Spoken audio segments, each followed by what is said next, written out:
حدیث قدسی۔ حضرت عطا بن یسار فرماتے ہیں مجھے عبداللہ بن عمرو بن عاص رضی اللہ تعالیٰ عنہ سے ملاقات کا اتفاق ہوا تو میں نے ان سے عرض کیا مجھے بتائیے کہ رسول اللہ صلی اللہ علیہ وسلم کا ذکر تورات میں کس طرح آیا ہے۔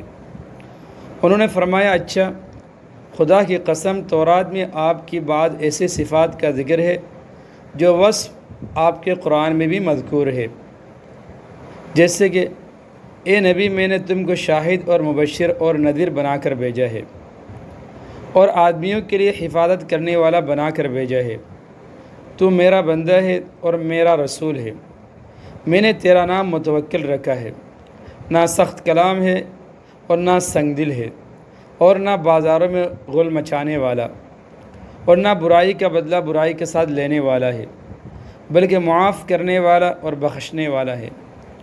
اللہ تعالیٰ اس کو اس وقت تک وفات نہیں دے گا جب تک وہ ملت ابراہیم کو درست اور صحیح نہیں کر دے گا۔ اس طرح کے لوگ لا الہ الا اللہ پڑھنے لگے اور اس کلمے کی وجہ سے اندھی آنکھیں روشن ہو جائے اور بہرے کان کھل جائے اور پردے پڑے ہوئے دل کھل جائے۔